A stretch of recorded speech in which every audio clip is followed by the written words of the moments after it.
Hello everyone. आ जाओ, आज हम लोग शुरुआत करेंगे एक चैप्टर और ये चैप्टर का बहुत ही ज़्यादा इम्पोर्टेंस है।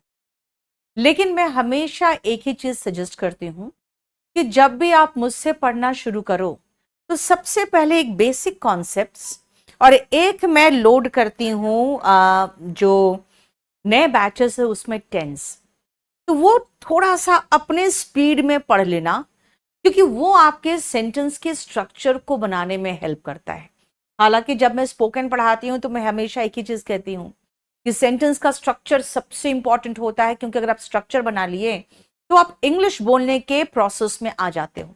और इंग्लिश बोलने के प्रोसेस में एक बहुत ही इंपॉर्टेंट पड़ाव होता है, वो होता है टेंस का। तो हमेशा याद रखना, टेंस को अपने स्पीड में पढ़ना। आपकी मर्जी, एक टेंस पढ़ लिया, सिंपल प्रेजेंट टेंस, स्पोकन की किताब उठा ली, जो हिंदी मीडियम वाले उनके लिए बता रही हूं बेटा, स्पोकन की किताब उठा ली, उसके बाद सिंपल प्रेजेंट टेंस में वहां ट्रांसलेशन कर लिया, फिर चले गए सिंपल पास्ट में, फिर स्पोकन की किताब उठा ली, उसके बाद 25-30 सेंटेंसेस स्पोकन में देखोगे आप पास्ट इंडेफिनिट से हैं, उसको कर लिया। जो इंग्लिश मीडियम वाले हैं वो आराम से पढ़ो, बहुत आराम से। जो जल्दी जल्दी करने वाले हैं वो 1.5 की स्पीड में पढ़ लो, लेकिन टेंस पढ़ लो। टेंस पढ़ने से क्या होता है, आपका सेंटेंस का स्ट्रक्चर समझ में आता है। लेकिन जब आप टेंस पढ़ते हो ना, तो आप सब एक एक वर्ड का ट्रांसलेशन करके सटीक सेंटेंस बना लेते हो। हंसोगे दो ही जगह पे, एक आर्टिकल एक प्रेपोजिशन, दो ही जगह आप हंसते हैं। क्यों? क्योंकि प्रेपोजिशन के 3 भाग हैं और वो तीनों भाग का जो इंपॉर्टेंस है वो समझो कि वो आपको एक सबसे पहला तो आधे घंटे में खत्म होने वाला भाग है, फिर भी मैं उसको बहुत डिटेल में कराती हूं। लेकिन जो दूसरा भाग है वो फिक्स्ड प्रेपोजिशन वाला है, वो मैं आपको होमवर्क दूंगी। और वो होमवर्क इसलिए दूंगी क्योंकि वो आपको बहुत सारा याद करना पड़ेगा। वो क्या कब होगा बेटा, वो क्या बाद में करेगा। अभी आज हम लोग पहले थोड़ा ग्रामर कर ले। अब पहले मैंने आपको क्या समझाया, पहले समझो ध्यान से। सबसे पहले जितने लोग एग्जाम्स दे रहे हैं, कब, इसी साल, तो आप थोड़ा सा ये इस चैप्टर को डिटेल में देखना, क्योंकि ये कॉन्सेप्चुअली बहुत इंपॉर्टेंट चैप्टर है प्रेपोजिशन, और बहुत ही कंफ्यूजिंग चैप्टर है बिकॉज ऑफ फिक्स प्रेपोजिशन। और जो लोग आराम से पढ़ रहे हैं बस आराम से लेट जाओ, कुछ भी लिखने की जरूरत नहीं है। पता है क्यों? क्योंकि आपको सब कुछ प्रिंटेड मिल जाएगा और मेरा हाथ का लिखा हुआ पूरा नोट्स मिल जाएगा। एकदम तल्लीन होके कान में बिल्कुल ईयरफोन लगा लो और एकदम शांति से पढ़ो, और एकदम निश्चिंत होके पढ़ो और लोड नहीं लेने का। चलो, प्रेपोजिशन ध्यान से सुनो। प्रेपोजिशन 2 वर्ड से बना है, प्री एंड पोजिशन। प्री का मतलब होता है पहले, पोजीशन मतलब पोजीशन। भाई पहले पोजीशन बताओ, फिर उसके बाद बताओ किसके संबंध में आप पोजीशन लगा रहे हो। मैंने क्या कहा, सबसे पहले आप पोजीशन बताओ, फिर बताओ किसके संबंध में आप पोजीशन बता रहे हो। जैसे अगर मैं कहूं ये जो किताब है टेबल के ऊपर है, the book is on the table. भाई ऑन द टेबल मतलब टेबल के ऊपर है। अगर मैं कहूं नीचे है टेबल के, तो अंडर द टेबल। टेबल के सामने है इन front of the table, table के पीछे है बिहाइंड द टेबल, है ना। टेबल के ऊपर है लेकिन ये टच में नहीं है, तो फिर क्या होगा, ओवर द टेबल, जैसे fan is over this table. ठीक है। बिसाइड, बगल में, बिसाइड द टेबल, यानी आप कहां रख रहे हो उसके अकॉर्डिंग हम चलेंगे, तो वो प्रेपोजिशन है। बेटा आ जाओ, प्री एंड पोजिशन मिलके वर्ड बना है प्रेपोजिशन। प्रेपोजिशन पोजिशन बताता है, ये बताता है, डेटरमिन करता है, डेटरमिन्स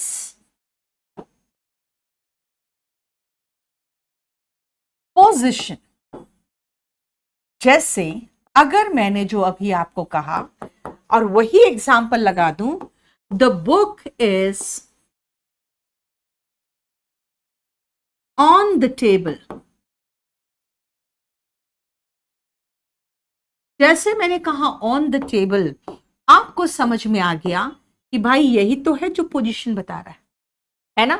ऑन द टेबल बताया, तो ये देखो टेबल बना दिया, अब बुक को इसके ऊपर ऑन लिख दिया, ऑन लगा दिया, यानी ठीक उसके ऊपर लगाया।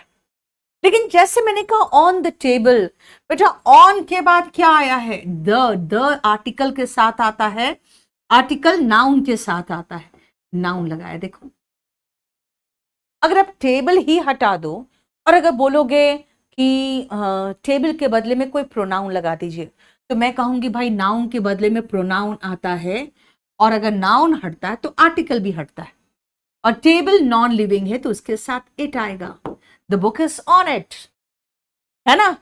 तो प्रेपोजिशन के बाद क्या आता है भाई? प्रेपोजिशन के बाद नाउन आता है।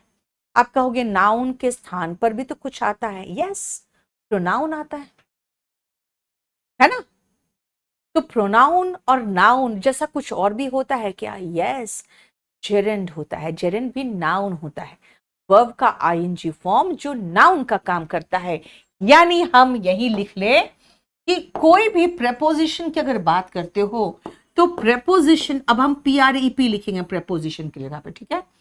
Preposition is followed by, preposition के बाद आता है फॉलोड बाय कोई नाउन होगा या फिर उसके जगह पे कोई प्रोनाउन आएगा, और प्रेपोजिशन के बाद जेरेंड भी आ सकता है। जेरेंड क्या है भाई? जेरेंड आप बेसिक कॉन्सेप्ट में जाके देखना, मैंने बताया है कि जेरेंड भी नाउन होता है, हालांकि ये वर्ब का आईएनजी फॉर्म होता है। आप जितने हिंदी मीडियम वाले हैं बेटा ट्रांसलेशन करने की कोशिश करना, और मैं आपको पोजीशन बताऊंगी। आपको दो चीजों की जरूरत पड़ेगी, एक तो टेंस की, और जो मैं आपको पोजीशन दिखाऊंगी उस पोजीशन की, ठीक है, टेंस ऑफ पोजीशन। अब देखो अगर आप कहोगे मैम पोजीशन, तो मैं आपको एक चीज बता दूं, कहां चला गया वो तो PPT PDF खोला था, बंद कर दिया ये इसमें। देखो जब हम प्रेपोजिशन की बात करेंगे तो बेटा आपको कुछ लिखने की जरूरत नहीं है, सारा कंप्लीट ऐसे ही बहुत बढ़िया कलर्ड आपको मिल जाएगा, इस तरह से पूरा नोट्स। लेकिन जब मैं पढ़ाती हूं तो मैं आपको लिखवा के पढ़ाती हूं, ताकि आप लिख के जब करते हो ना तो आपको बहुत अच्छे से समझ में आता है और उसको रिटेन कर सकते हो। तो मैं आपको समझा दूं, सबसे पहले वापस आ जाओ मेरे साथ साथ। आप जब प्रेपोजिशन करोगे तो आपको रिटेन करने में हेल्प होगा।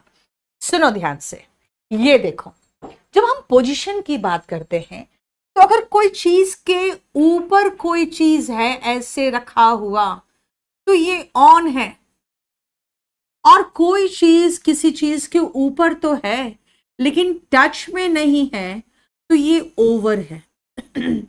कोई चीज किसी चीज के ऊपर है, टच में तो नहीं है लेकिन ऐसे करके कवर्ड है तो भी ओवर है, ठीक है। आओ, अगर कोई चीज किसी चीज के ऊपर आ रहा है इस तरह से मोशन करके तो ये अपॉन है। कोई चीज किसी चीज के ऊपर तो आ रहा है लेकिन ये तरल है ऐसा, या फिर ऐसा खोखला है कि अंदर चला गया तो ये इनटू है। कोई चीज किसी चीज के अंदर है तो अंदर है तो इन है। देख रहे हो बात बराबर है, मैंने वही कहा आपको।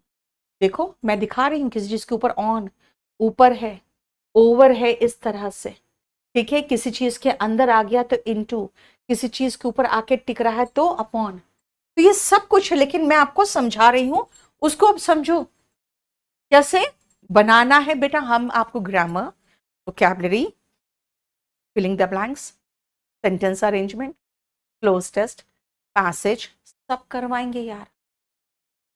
काहे इतना टेंशन लेते हो लाइफ में? इतना टेंशन लेके कहां जाओगे यार? हाँ, टेंशन मत लो, अच्छे से पढ़ो।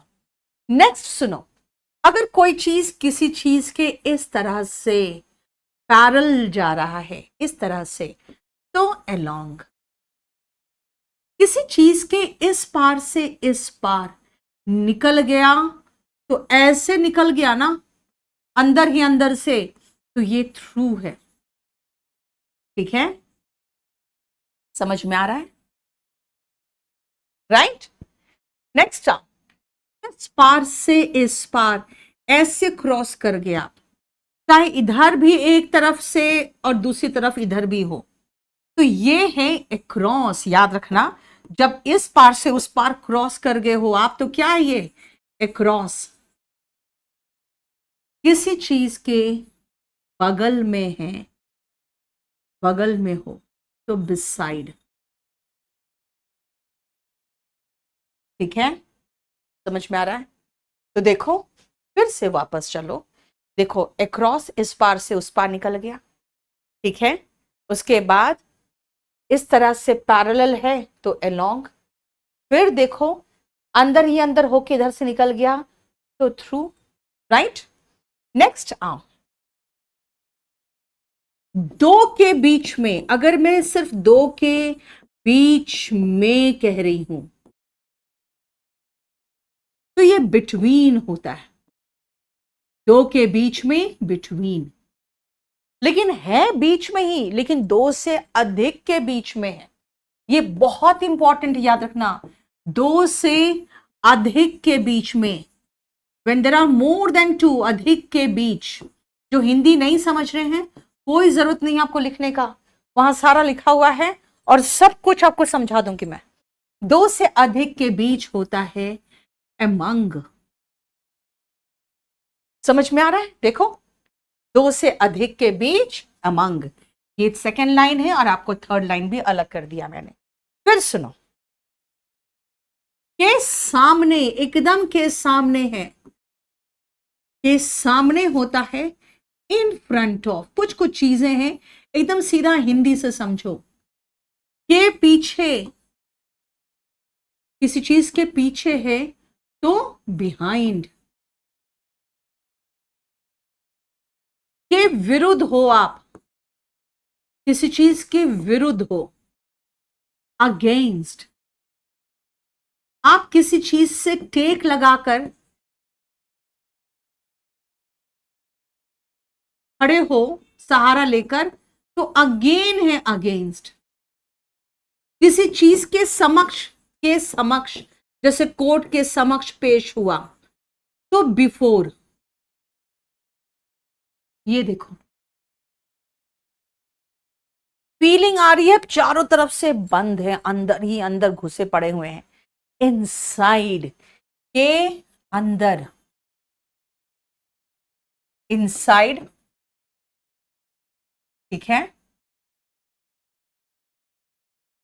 अगर आपको महसूस ऐसा हो कि किसी चीज के नीचे है यहां पड़ा हुआ, तो अंडर।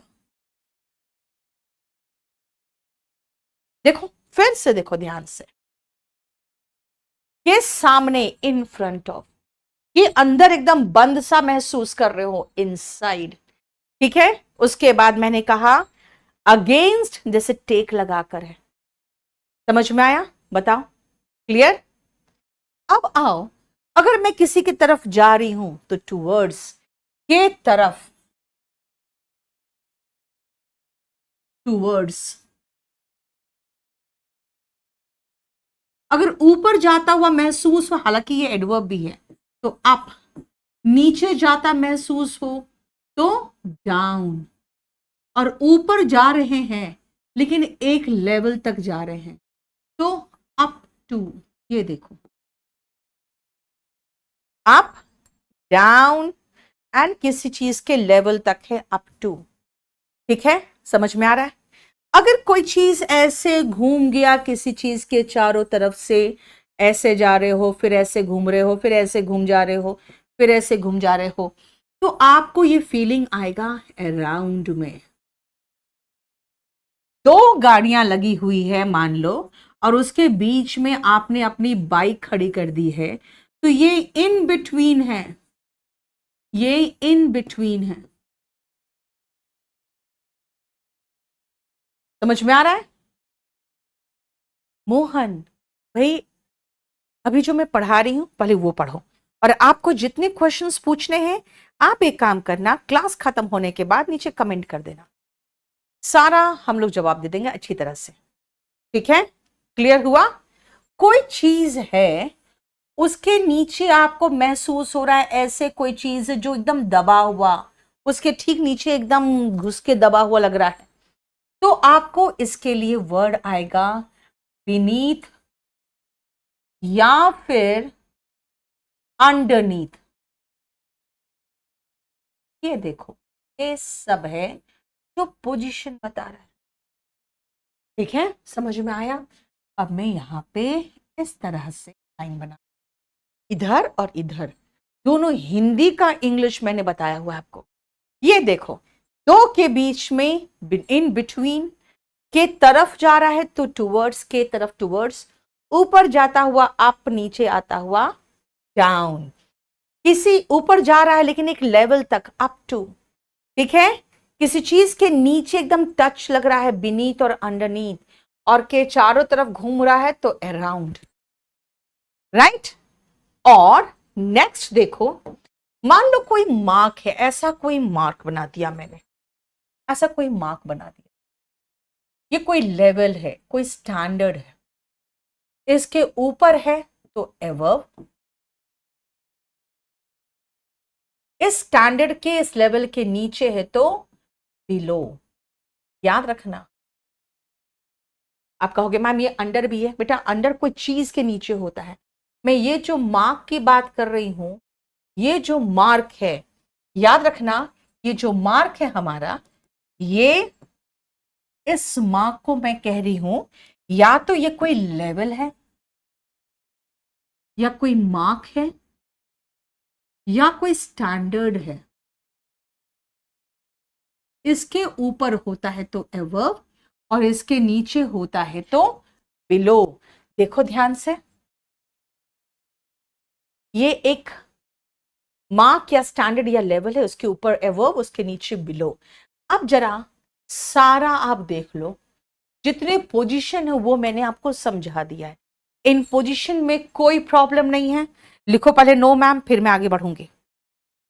इंग्लिश मेरे भरोसे छोड़ दो, मैं बहुत बढ़िया से करा दूंगी, उसका टेंशन बिल्कुल मत दो। ठीक है, बिलो से ऊपर क्या लिखा है?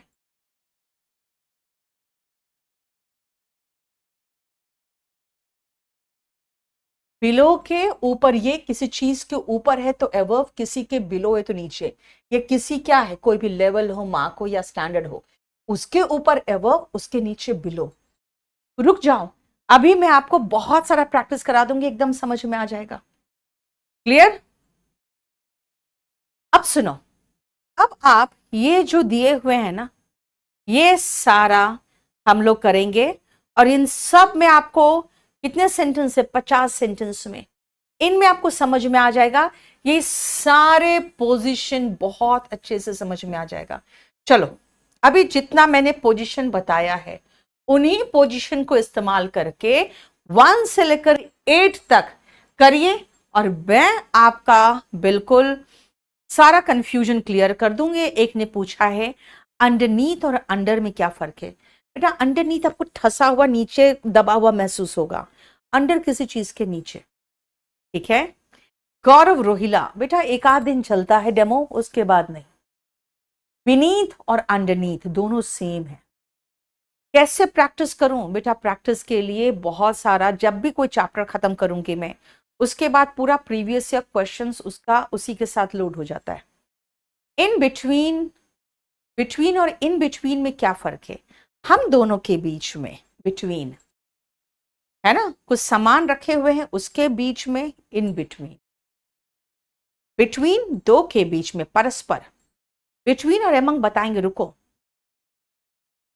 मानवी, फादर का नेम अलग अलग है डॉक्यूमेंट में और बाकी डॉक्यूमेंट में, तो एफिडेविट बना के रखना, ये जरूरी। जल्दी से 1 से लेके 8 तक करो, और मैं अब आपको कराना शुरू करूंगी कि किसमें क्या होगा। सबसे पहला प्रेपोजिशन में जो है वो है पोजीशन, जो बताना है आपको, पोजीशन की बात कर रहे हैं। देखो जरा ध्यान से, ही is sitting on the chair, on the chair, on the stool, on the bench, किसी चीज के ऊपर बैठा हुआ है ना? ऑन द सोफा भी कह दो, आराम से चलेगा। ऑन द फ्लोर कह दो, फर्श पे बैठा हुआ है, वो भी आराम से चलेगा। तो आप अगर ये बुक ले लोगे, ये बुक खरीद लोगे अगर, तो इसी में आप चाहोगे तो जो भी एडिशनल लिखवाऊंगी वो लिखते चले जाना। अगर ये बुक नहीं है तो आपको पीडीएफ मिलेगा, उसमें देख लेना, ठीक है। He is sitting in the bed in the arm chair. आप कहोगे इन क्यों है भाई, बेड हो या आर्म चेयर, उसमें आराम से घुस के बैठ जाते हो, है ना, जिसमें आप कंफर्टेबली अंदर घुस जाओगे। आप कहोगे मैम सोफा में भी तो अंदर घुस जाते हैं, तो बहुत लोग सोफा के साथ भी इन लगा देते हैं, लेकिन एक्चुअली ऑन होता है, ठीक है। He is sitting under the tree. कैसे फील हो रहा है अंडर द ट्री, वो पेड़ के नीचे कैसे बैठा है। देखो ये पेड़ है और पेड़ के नीचे यहां बैठोगे, तो किसी चीज के नीचे है तो अंडर द ट्री, ठीक है। He is sitting in the shade. आप कहोगे इन द शेड क्यों, अंडर द शेड लिखो। भाई ये जो पेड़ है, पेड़ के नीचे तुम बैठे हो, लेकिन इस पेड़ का जो छाया है ना, ये पूरा छाया है। अब छाया के अंदर थोड़ी घुस जाओगे, छाया में बैठे हो, है ना, कहते हैं हिंदी में तो कहते हैं छाया में बैठा हुआ है। The tiger jumped upon the deer. कोई भी डियर अगर है, उसके ऊपर टाइगर जंप करेगा तो ऐसे ऊपर कूदेगा, ठीक है, क्लियर। नेक्स्ट आओ, he fell into the well. Well का मतलब कुआं, कुआं के अंदर गिर गया तो इनटू द वेल। ये देखो, समझ में आ रहा है। नेक्स्ट आओ, he jumped on to his horse and rode away. अब कहोगे मैम ये ऑन टू क्या हो गया। अब सुनो ध्यान से, जो ये टू वर्ड है ना,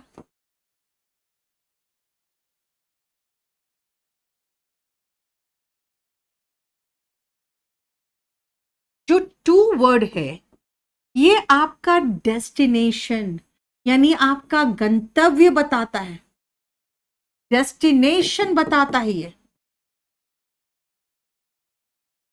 अब डेस्टिनेशन बताता है का मतलब, जैसे मैं कहूं मैं कॉलेज जा रही हूं, I am going to college, क्योंकि कॉलेज डेस्टिनेशन है। मैं केडी कैंपस जा रही हूं, I am going to KD campus. लेकिन अगर मान लो कि कोई मुझे मिल गया, कहेगा मैम आपको मैं छोड़ देता हूं, मैं केडी कैंपस की तरफ ही जा रहा हूं, केडी कैंपस नहीं जा रहा है, तो कहेगा आई am going towards KD campus.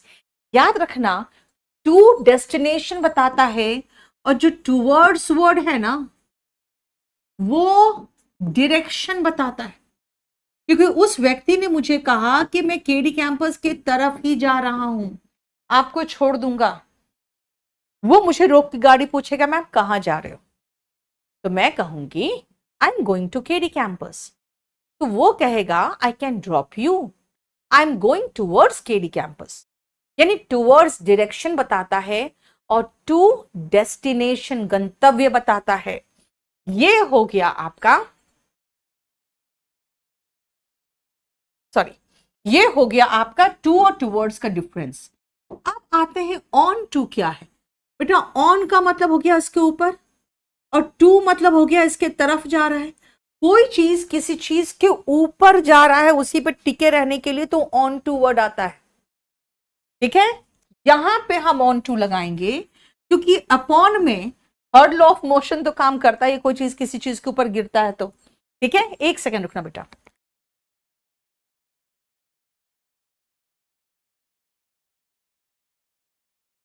किसी चीज के ऊपर ऐसे जाने के लिए और उसी पे टिके रहने के लिए तब ऑन टू होता है। अपॉन तो जानते हो, कोई भी चीज किसी चीज के ऊपर आएगा तो कभी इधर गिरेगा कभी इधर जाएगा, तो वो अपॉन हो जाता है। अब देखो यहां पे ये व्यक्ति हॉर्स के ऊपर कूदा और राइड करके, राइड का second form road, road away चला गया, ठीक है। अब सुनो, ऑन टू नहीं होता ऑप्शन में तो क्या लगाते, तब अपॉन लगा सकते थे, ठीक है। Trees are planted along the roads.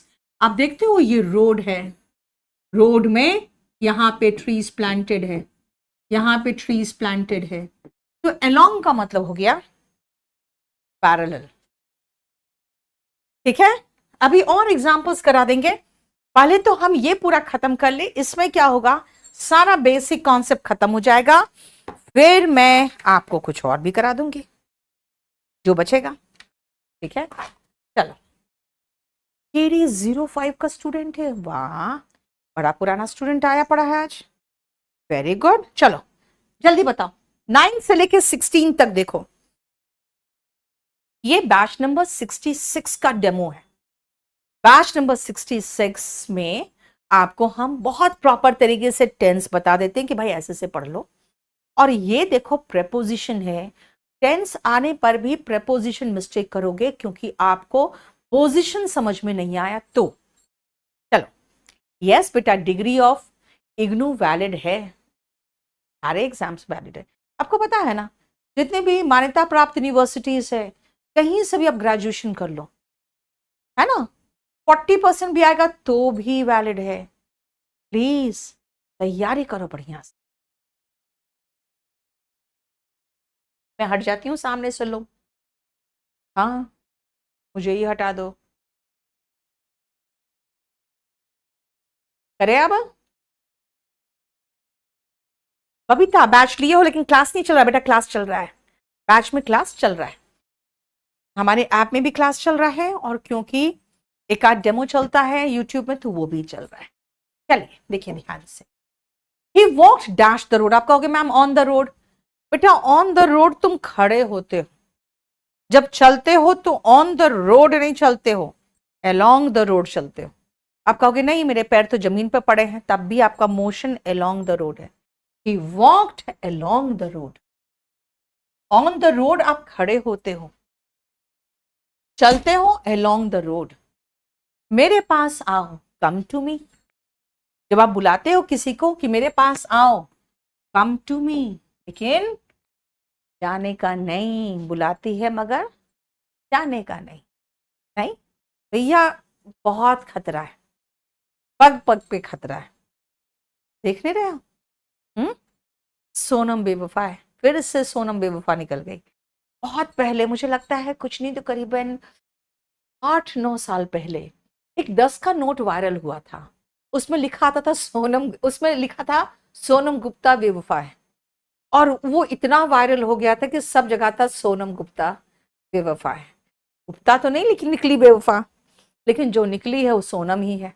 आजा, कम टू मी यानी मेरे पास आओ, एक ब्लैंकेट यानी चादर सोते हुए बच्चे के ऊपर डाल दो, ओवर आएगा कैसे, किसी चीज के ऊपर, ऐसे टच में या टच में नहीं, जैसे भी हो उसके ऊपर ऐसे चादर की तरह, ओवर। पंखा ठीक तुम्हारे बेड के ऊपर है, भाई किसी चीज के ऊपर है, टच में नहीं है तो भी ओवर, अभी बताया था, किसी चीज के ऊपर ऐसे ढका हुआ है चादर की तरह तो भी ओवर, किसी चीज के ऊपर है टच में नहीं है तो भी ओवर। ठीक है, मुस्कान भी मैम। अरुण, सबसे बड़ा पंगा क्या है ना, कि अब जितने भी सोनम नाम की लड़कियां होंगी, जितने भी मुस्कान नाम की लड़कियां होंगी, बेचारी बहुत डिफेंसिव हो रही होगी, और बहुत, उन लोग कई तो अपना नाम ही चेंज करवा लेंगे, जो 10th के नीचे होगी ना, उन लोग सब अपना नाम ही चेंज करवा लेंगे। The bridge was built dash the river, अब देखो ये रिवर, इसके ऊपर से ऐसे अगर ब्रिज बना है तो ओवर द रिवर, क्योंकि ऑफ कोर्स रिवर के अंदर से निकलेगा थोड़ी कि थ्रू द रिवर लगा दो, उसके ऊपर से निकलेगा ना, over the river, right, clear. Chandra Singh, आप बेटा ऐप में ही कमेंट कर रहे हो और कह रहे हो बैच नहीं दिख रहा है, तो भाई तुम्हारा कमेंट दिख रहा है, तुम बैच में ही देख रहे हो। अ bridge was built dash the river joining the two villages, ये विलेज और ये विलेज, इन दोनों को ज्वाइन करता हुआ, तो ज्वाइन करता हुआ इस पार से उस पार जा रहा है, एक विलेज से दूसरी विलेज, तो अक्रॉस द रिवर होगा, ठीक है ना, यानी क्रॉस करता हुआ, रिवर के ऊपर से तो निकल रहा है, लेकिन यहां इस विलेज से इस विलेज को जाता हुआ, across the river.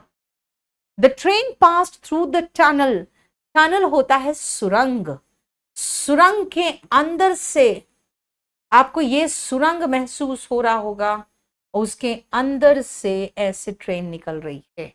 The train passed through the tunnel.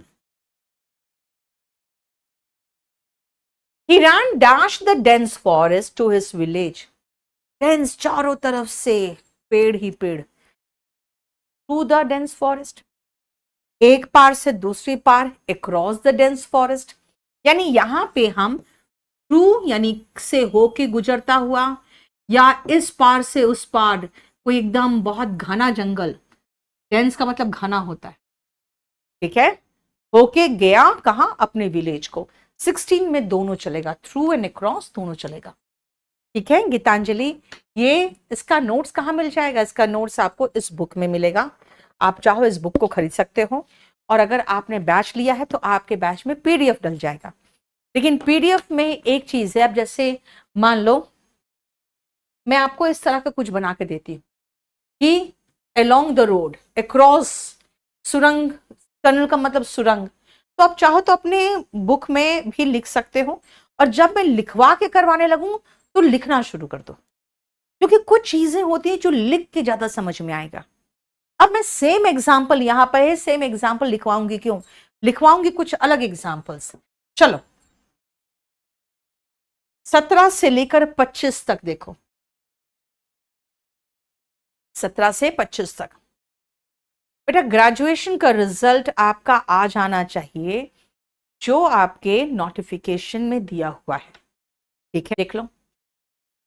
14 में क्रॉस कैसे होगा बेटा? इस पार से उस पार जाता हुआ महसूस हो रहा है ना। फिर ऋतिक ठाकुर, एमटीएस की तैयारी कैसे करें? बेटा एमटीएस का अलग से बैच है, लेकिन अगर आप ये बैच लोगे तो एमटीएस की तैयारी हो जाएगी, सीजीएल तक हो जाएगी। हालांकि सिर्फ एमटीएस करना है तो उसके लिए अलग से बैच है। 14 में क्रॉस कैसे होगा बेटा? इस पार से उस पार दो विलेज को जोड़ रहा है, इस पार से उस पार, दोनों तरफ ही है उसका एक एक सीधा। सॉरी, चलो 17 से 25 देखे आप। He slept in the car. आप कहोगे नहीं हम गाड़ी के ऊपर सो गया, भाई ठीक है, ऑन द कार लिख दो, तुम्हारी मर्जी।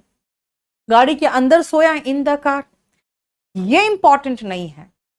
ही केम बाय कार, किसी भी तरह का गाड़ी का इस्तेमाल करते हो तो bye car, by bus, by train, by road.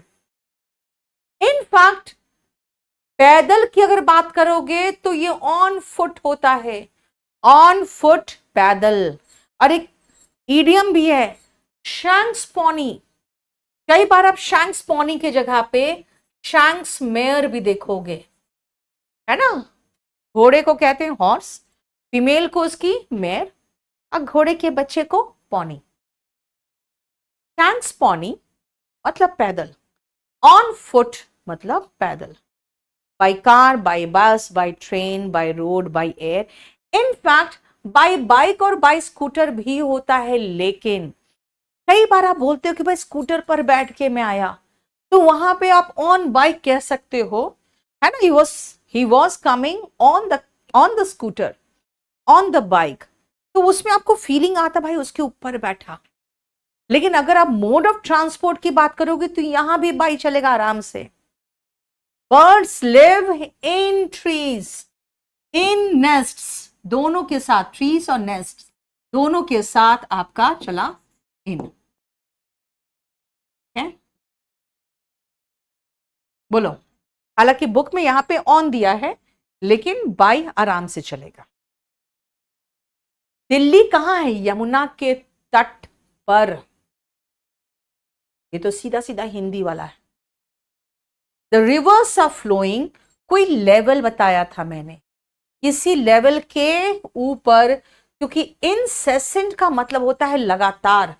सुनो ध्यान से, इनसेसेंट का मतलब होता है लगातार। अब लगातार बारिश अगर हो रहा है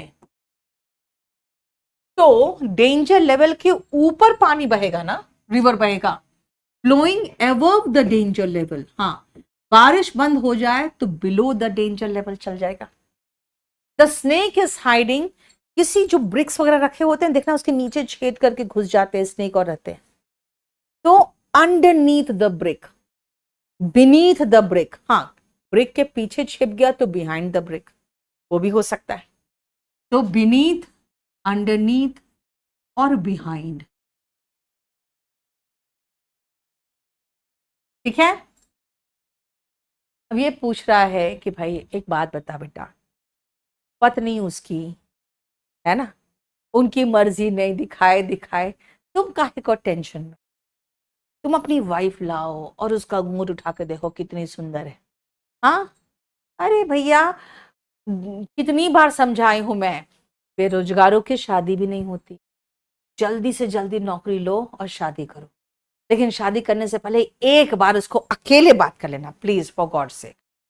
अकेले बात करके पूछ लेना, यार मर्जी से शादी कर रही हो ना, है ना, ये जरूर पूछ लेना। ये टेंशन लगा रहता है कि भाई अपनी मर्जी से तो कर रही है ना। Indira point is dash the south of India. आप ध्यान से सुनना, इस चीज को सुनो। मैं अगर इंडिया के, ये अब देखो, मुझे इंडिया बनाना नहीं आता है, मैं ज्योग्राफी की टीचर नहीं हूं, मैं खाली नीचे का पोर्शन बता रही हूं। अगर इसके अंदर यहां पर है तो आप इन द साउथ कहोगे, ठीक है। के अंदर है तो इन द साउथ, और के बाहर है लेकिन साउथ में ही है, लेकिन साउथ के तरफ है, अंदर नहीं है, तब आप कहोगे टू द साउथ।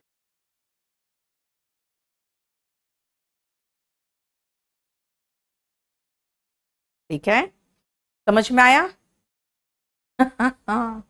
हाँ भाई, आजकल पूछ लेना चाहिए, भाई तुम शादी अपनी मर्जी से तो कर रही हो ना, है ना। Indira point is in the south and Sri Lanka is, ये ध्यान रखना, ठीक है। Indira point is in the south और श्रीलंका भाई इंडिया के अंदर नहीं घुसा हुआ है, ये बाहर है, टू द साउथ। श्रद्धे क्या हो गया, एमएससी। हे भगवान, तुम एमएससी कर चुके हो साइबर सिक्योरिटी में, उनके लिए कौन सी पोस्ट बेस्ट रहेगी?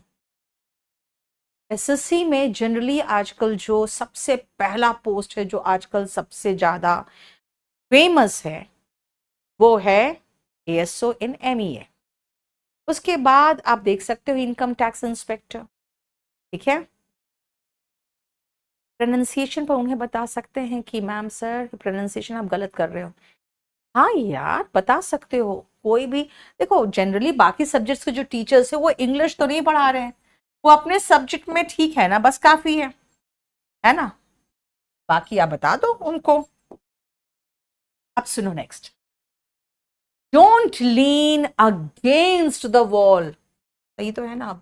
हाँ, 26 तक हो गया। अगेंस्ट द वॉल यानी कि वॉल में टेक लगाकर या सहारा लेकर वॉल के खड़े मत होइए। Don't lean against the wall. The train is dash platform number 8। The train is at platform number 8। अब कहोगे नहीं मैम, हम तो सुनते हैं प्लेटफॉर्म नंबर 8 पर आ रही है तो ऑन प्लेटफॉर्म नंबर 8 बोलता है। भैया ऑन प्लेटफॉर्म नंबर 8 आ जाएगा ना तो तुम उसके अंदर चले जाओगे, ठीक है ना, उसके नीचे कुछ ले जाओगे। तो इसीलिए प्लेटफॉर्म पर नहीं आती है, प्लेटफॉर्म के ऊपर नहीं चढ़ जाती है train. The train is coming at platform number 8। Exact location बतानी है तो एट लगाओगे। अब आओ, मैं घर पर हूं, आई एम एट होम। लेकिन अगर ईडियम्स में एट होम आया ना, ध्यान से सुनना, अगर ईडियम्स में एट होम आ गया और इसका मीनिंग पूछेगा तो ईडियम्स में एग्जैक्ट मीनिंग नहीं बताया जाता, वो मिल के कुछ और मीनिंग देता है। जैसे अगर मैं कहूं किसी होटल में, यार बहुत कंफर्टेबल हूं मैं यहाँ पे, आई एम एट होम, घर पर नहीं हूं, यहाँ पे कंफर्टेबल हूं।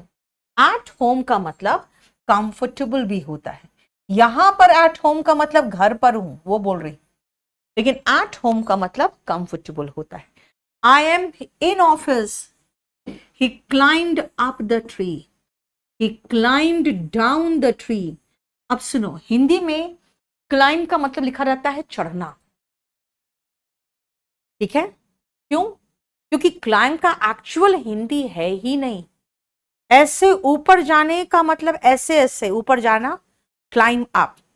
ऐसे ऐसे नीचे आना, क्लाइंब डाउन। समझ में आया? तो क्लाइंब का मतलब सिर्फ चढ़ना नहीं होता। Don't park your car in front of the gate, यानी मेरे गेट के सामने गाड़ी को खड़ी मत करो। देखो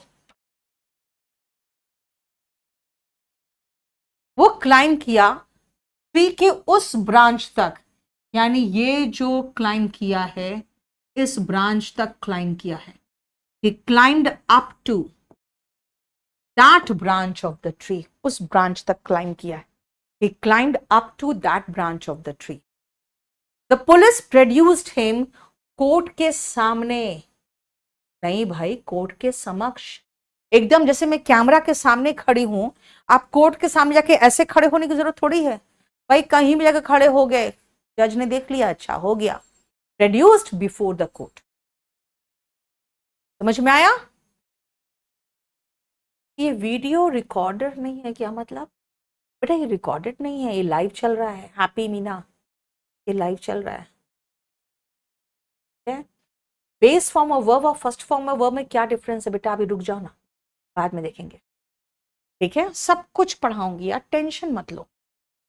35 से लेकर 40 तक देखो, 35 से 40, जल्दी फटाफट। अंजलि शर्मा, मोस्ट वेलकम लिख रही है, मैंने ये बैच ज्वाइन किया है, तो मोस्ट वेलकम। पहले यहां देख लेते हैं कहां तक है, उसके बाद फिर आपको आगे कराएंगे।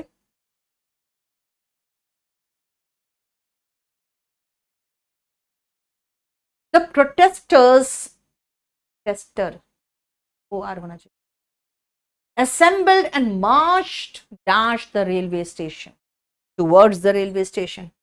वो लोग assemble किए and marched towards, यानी कि के तरफ, रेलवे स्टेशन की तरफ बढ़े। तो के तरफ के लिए टूवर्ड्स लगा दो, मतलब मैं आपको समझा रही हूं, एक एक को देखो ध्यान से। अब यहां पे एक नया पॉइंट पे मैं पहुंच जाऊंगी। Under arrest, what is under arrest? Arrest के अंदर हो? नहीं भाई, इसका मतलब आपको अरेस्ट किया जाता है। तो अंडर अरेस्ट एक ऐसा फिक्स प्रेपोजिशन है जो अरेस्ट के साथ आता है। हर पिक्चर के लास्ट में नहीं देखते हो, विलन को आती है पुलिस पकड़ने, यू आर अंडर अरेस्ट, है ना? पुलिस हमेशा लेट पहुंचेगी, देखना। ही एंटर्ड द हॉल, भाई हॉल के अंदर आया, याद रखना। Come into is equal to enter, याद रखना। एंटर के साथ इनटू मत लगा देना, क्योंकि जब अंदर घुसे हो तभी तो एंटर वर्ड लगा रहे हो, ठीक है? एंटर के साथ इनटू नहीं आएगा, और अगर लगा दिया तो इसका मतलब कुछ और निकलता है, जैसे किसी एग्रीमेंट में शामिल होना, किसी तरह के अलायंस, यानी कि साझा सरकार जो बनती है ना, उस तरह के साझा किसी के साथ शामिल होना। किसी एग्रीमेंट को ही पैक्ट कहते हैं, एग्रीमेंट को ही मेमोरेंडम ऑफ अंडरस्टैंडिंग कहते हैं। देखो आर्ग्यूमेंट, किसी तरह के बकझक में घुस गए तुम, तो एंटर इनटू तब लगाना, यानी 37 में नहीं आएगा, 38 में एंटर इनटू आएगा। दिस मीन्स, याद रखना, एंटर के साथ इनटू बिल्कुल मत लगाना अगर कहीं घुसने की बात हो तो, लेकिन एंटर के साथ इनटू बिल्कुल लगा देना अगर में शामिल होने की बात हो। एग्रीमेंट में शामिल हुआ, किसी आर्ग्यूमेंट में जबरदस्ती वो भी शामिल हो गया, तो वहां पे नहीं राधा कुमारी, मैं किसी को ब्लॉक नहीं करती हूँ, हाँ यूट्यूब में ब्लॉक करती हूँ। जब कोई स्पैम करने लगता है, कोई बकवास करने लगता है, किसी और का प्रचार प्रसार करने के लिए घुस जाता है, तो कहता है कि यार ब्लॉक करो, कौन उससे लड़े, है ना? कौन आर्ग्यूमेंट करे, ब्लॉक मारो।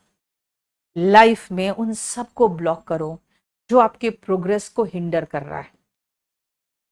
अब जैसे कुछ लोग हैं मेरे खिलाफ बोलते रहते हैं, कल मेरा बेटा भड़क गया, कहता तुम बोलती क्यों नहीं हो, तुम कुछ करती क्यों नहीं हो। मैंने कहा यार सुनो, अगला बोले तो उसको 100 लोग देखेगा, मैक्सिमम 1000 लोग देखेगा।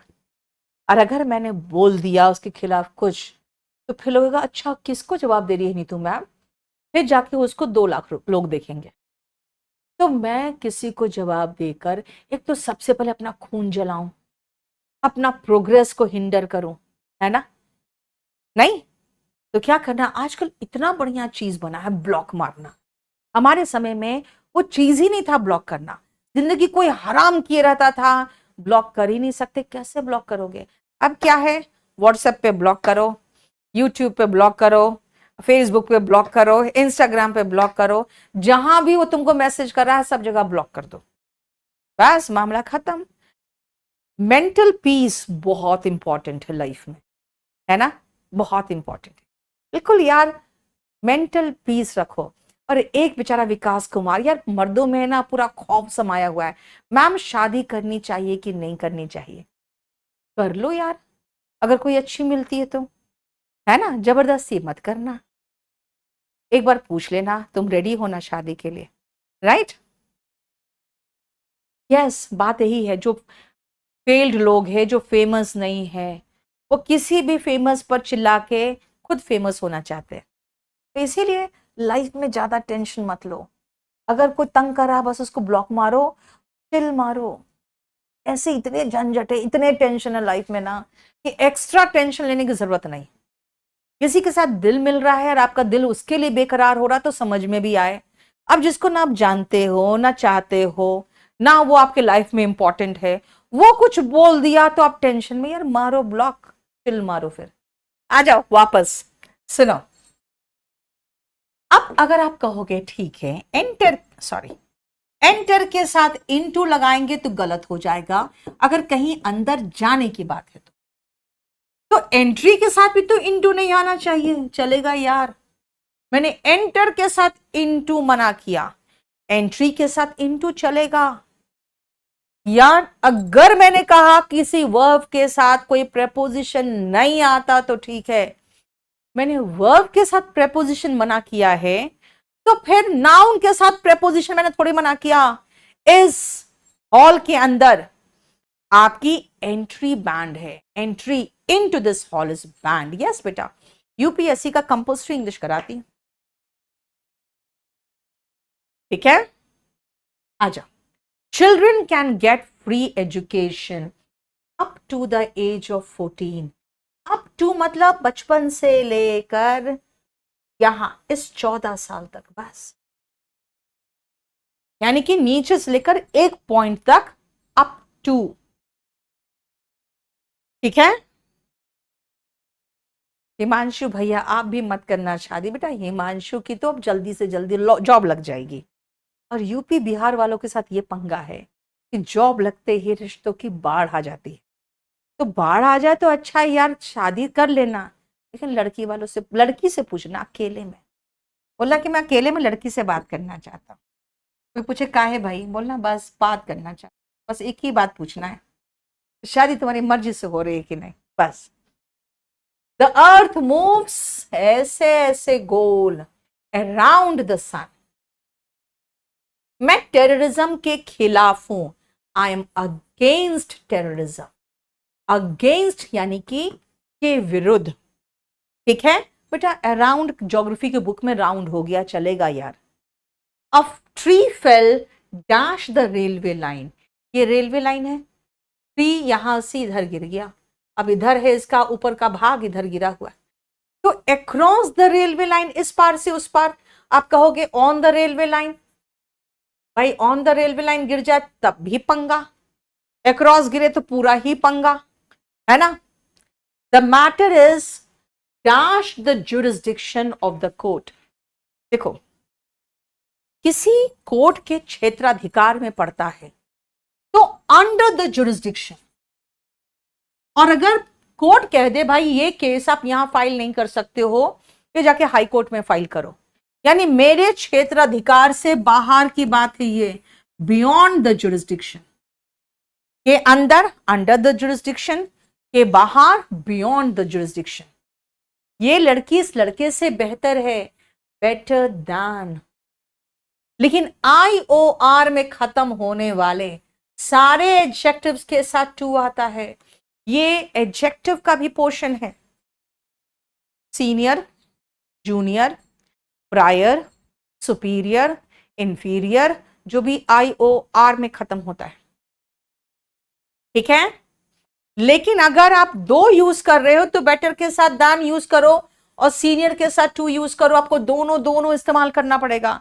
आप कहोगे छोड़ना यार, she is better and senior to me, नहीं कर सकते हो।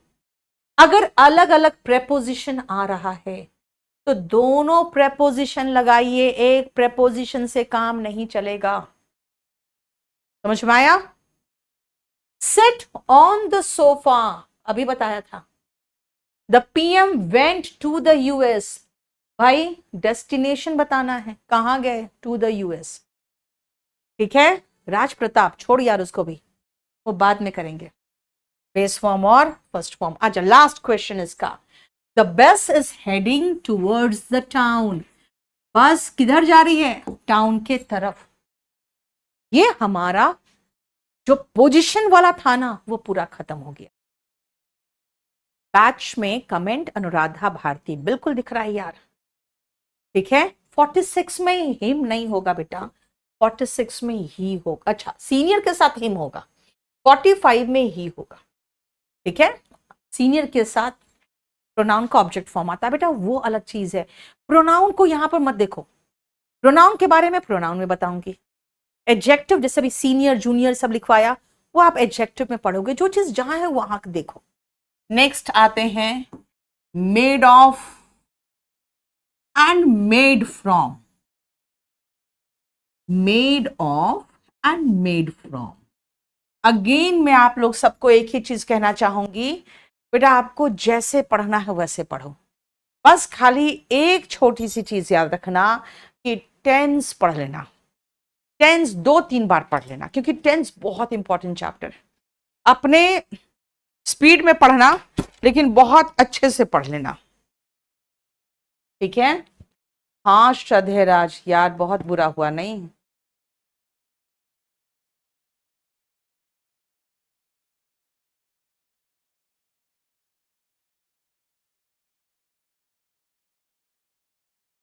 चलो देखो, अरे यार एक सेकंड,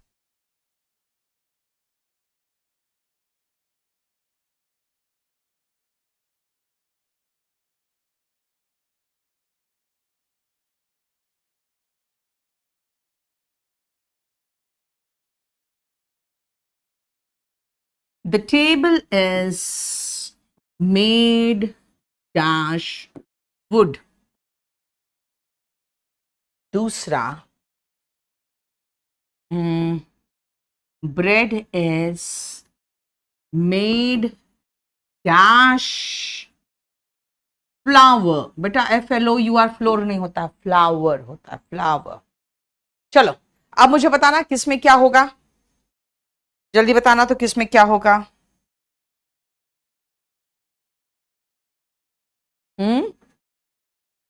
सुनो ध्यान से, बेटा मेड ऑफ होगा यहां पे, और यहां पे मेड फ्रॉम होगा। आप कहोगे क्यों?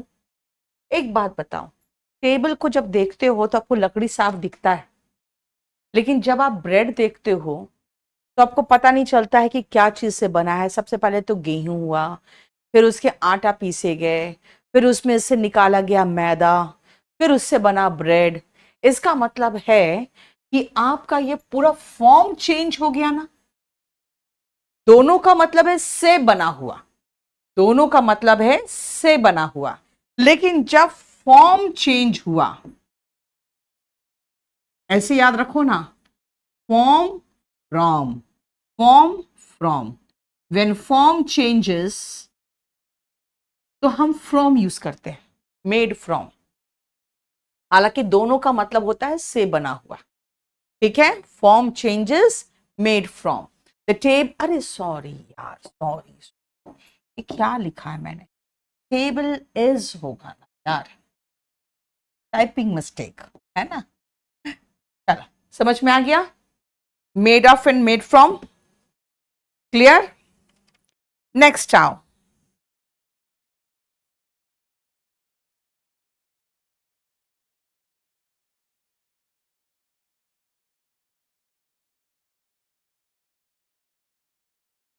at the beginning,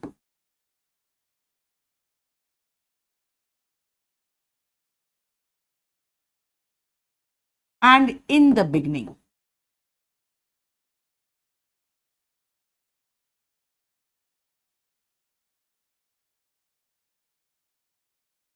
ठीक है, चलो देखो ध्यान से, पहले सेंटेंस में लिख दो, उसके बाद समझाऊंगी।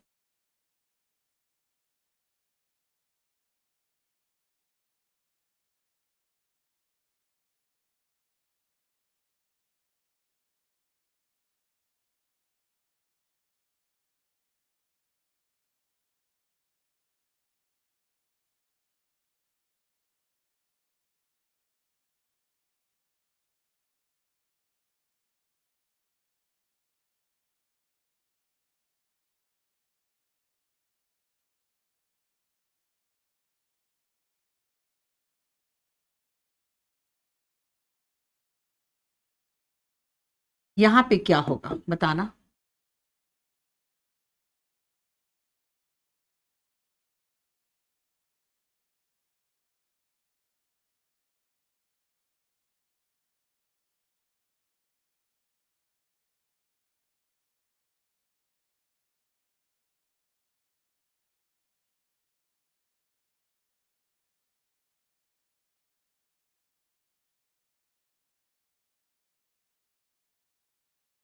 बताओ यहां क्या होगा, जल्दी बताना। यह सब है, सब कुछ बहुत आराम से कराएंगे, उसका टेंशन मत लो।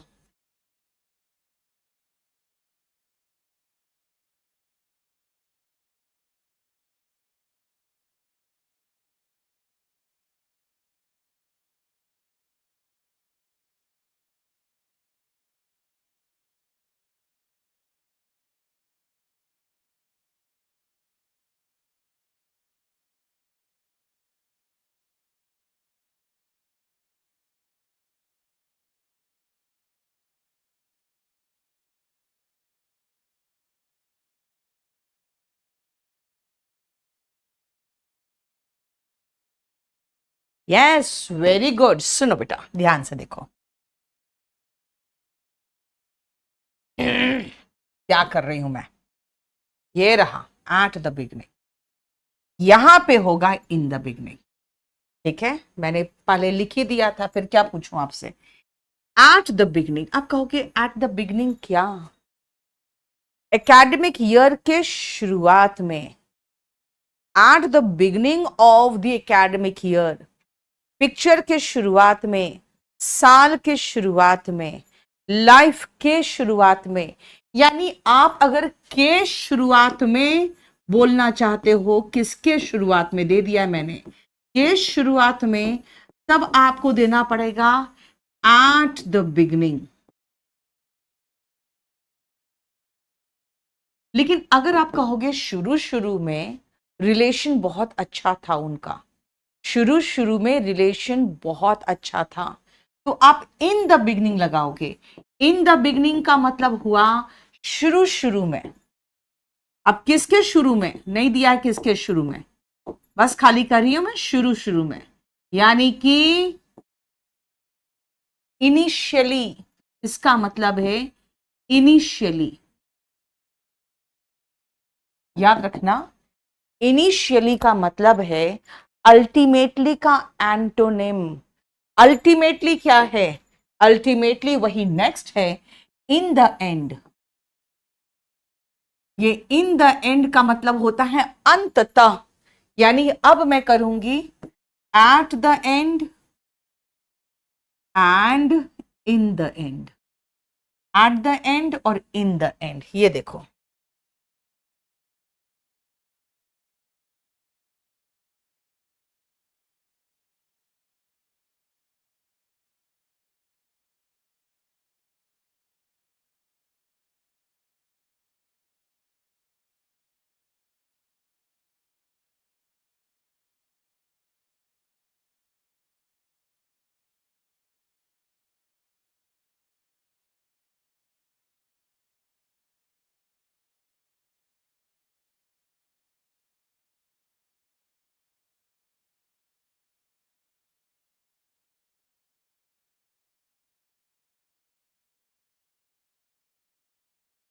चलो इसका देखो,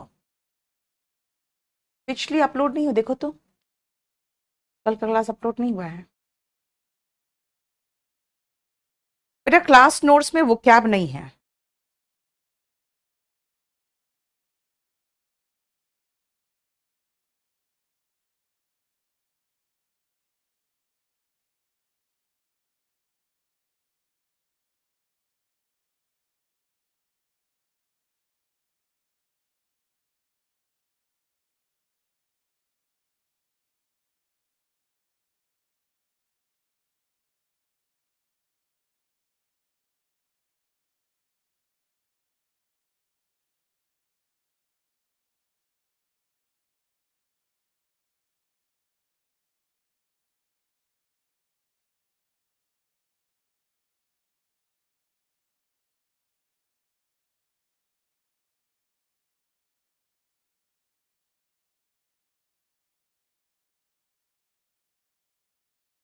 देखो, इन द एंड यहां पे होगा, at the end of the year, किसके अंत में, यानी यहां पे है के अंत में, के अंत में, एट द एंड। और अगर मैं कहूं फाइनली, अंततः, फाइनली यानी अंततः सच की जीत होती है, अंततः सच की जीत होती है, तो इन द एंड हो गया। ये देखो, ये दो, एट द एंड और इन द एंड। समझ में आया? बोलो, कोई प्रॉब्लम? ठीक है, नेक्स्ट आगे करें।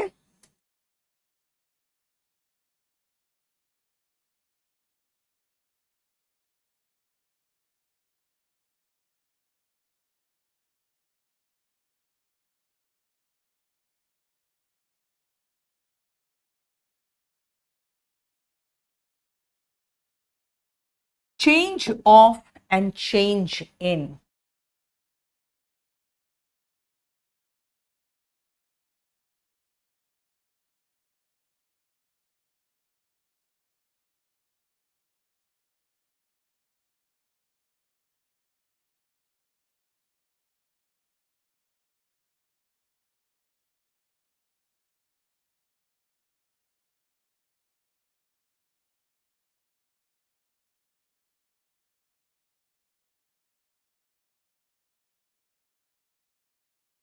ये देखो जरा, नेक्स्ट देखो है? बेटा वीडियो बिल्कुल अपलोड है।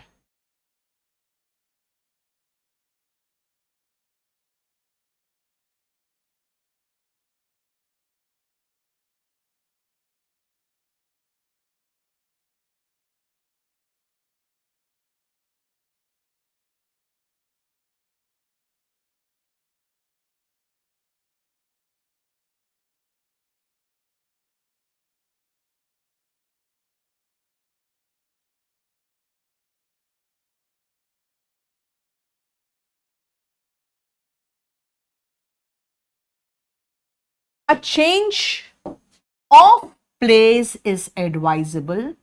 A change in climate has been noticed. सुनो, एकदम इसको हटा के इसको लगा दिए, एकदम एग्जैक्ट रिप्लेसमेंट कर रहे हैं भाई। दिल्ली से अगर कहोगे, डॉक्टर कहेगा कि नहीं नहीं, आप यहाँ का क्लाइमेट आपको सूट नहीं कर रहा, तो मैं फिर नोएडा नहीं जाऊंगी, मैं हिमाचल जाऊंगी, है ना? इसका मतलब समझ रहे हो? एकदम प्लेस को चेंज करूंगी मैं। तो change of place, change of का मतलब हो गया कि एकदम रिप्लेसमेंट कर रहे हैं, रिप्लेसमेंट सीन, एकदम इसको हटा के दूसरा। ठीक है, एंड चेंज इन क्लाइमेट, अगर मैं कहूं इस रूम में मुझे कुछ चेंज चाहिए, आई नीड सब चेंज इन दिस रूम।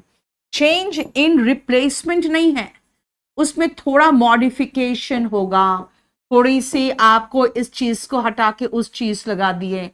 जब भी क्लाइमेट में चेंज होता है तो थोड़ा थोड़ा टेम्परेचर चेंज होता है, ऐसा नहीं कि 20 का 40 हो जाता है तुरंत टेम्परेचर।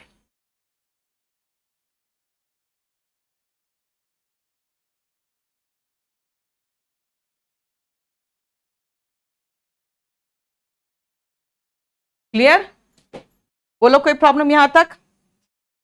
नेक्स्ट आए।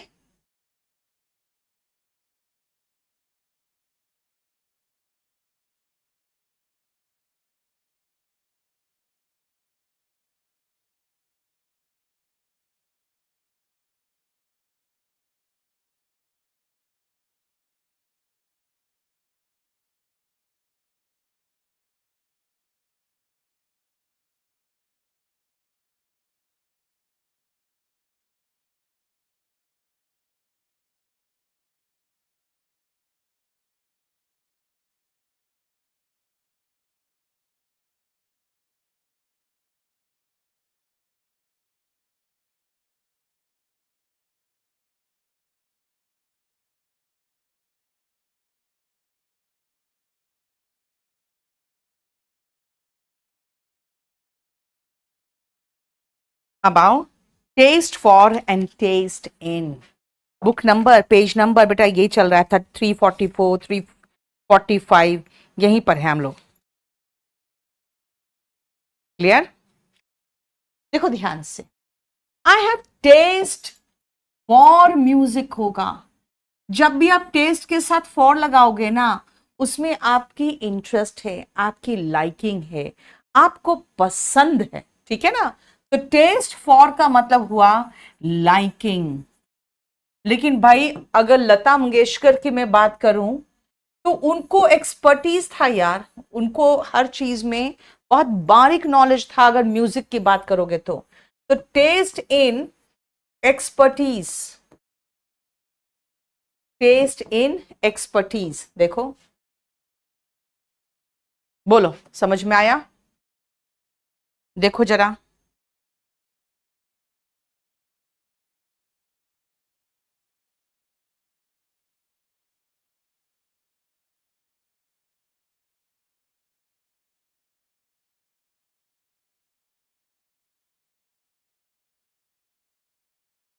ठीक है?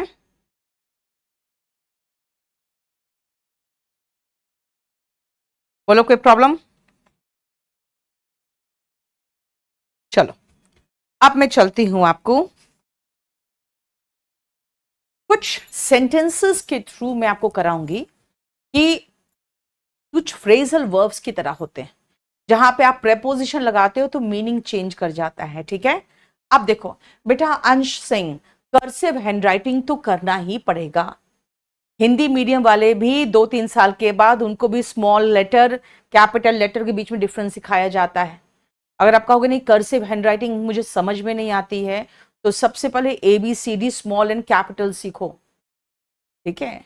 बेटा मुझे एक सबसे बड़ी समस्या हो रही है कि ये जो कोविड का समय के जो फसल है ना, वो अब कट रहे हैं और हम लोगों को बहुत तकलीफ हो रही है। तुम लोग का लेवल बिल्कुल खराब हो चुका है। तुम लोगों ने 1.5-2 साल तक अपना पूरा लेवल बर्बाद करके रख लिया।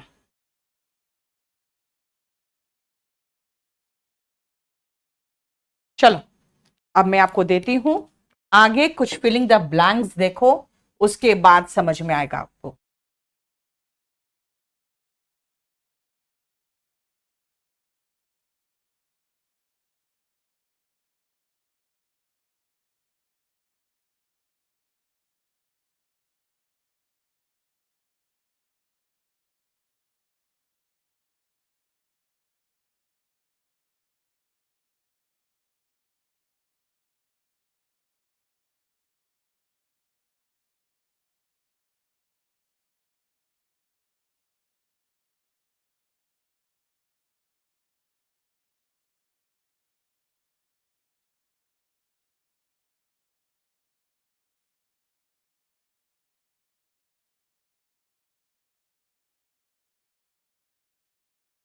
आ जाओ देखो,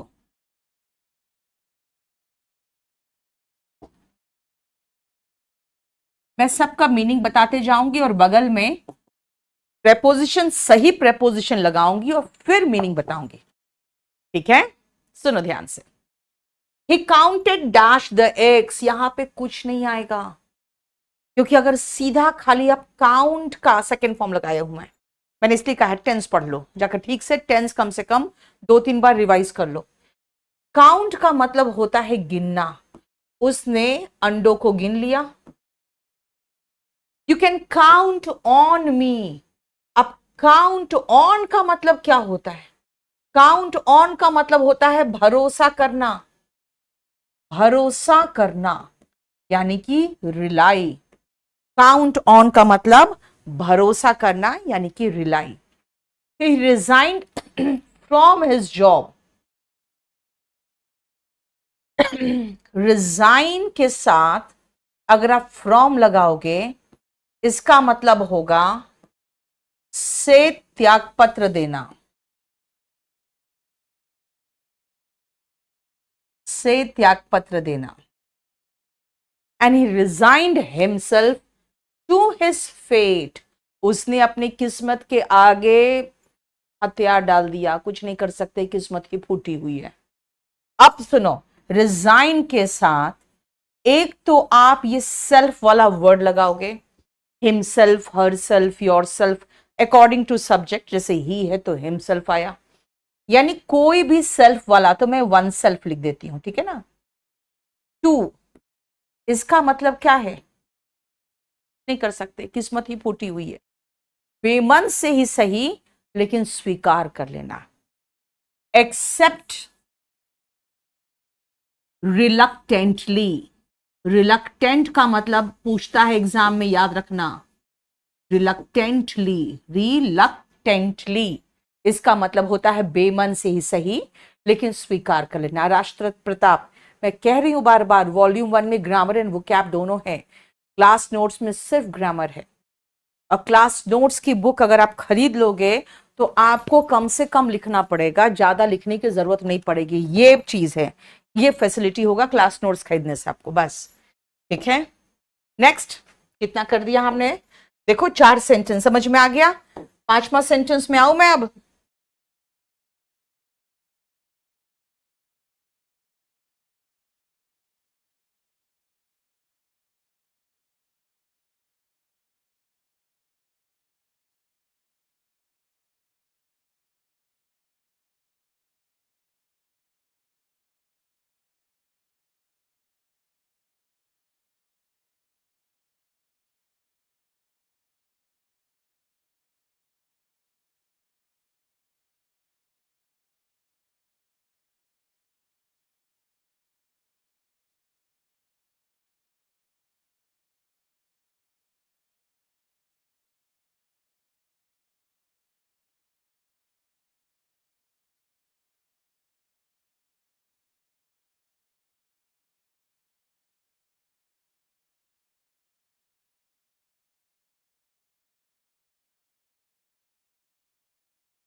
चलो देखो, ना ना ना ना, आजाद सिंह ऑप्शन तो मैं दूंगी नहीं। ऑप्शन कैसे दे दूं यार, फिर बचेगा क्या? हाँ, आपको प्रेपोजिशन याद करना है। अगर मैं ऑप्शन दे दूं तो बचेगा क्या फिर?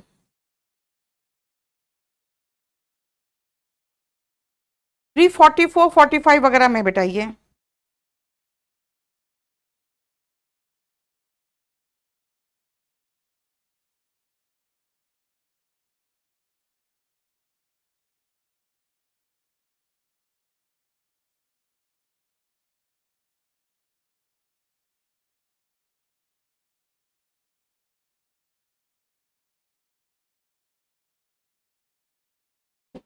चलो देखो, he qualified dash CGL tier 2 and will go for document verification.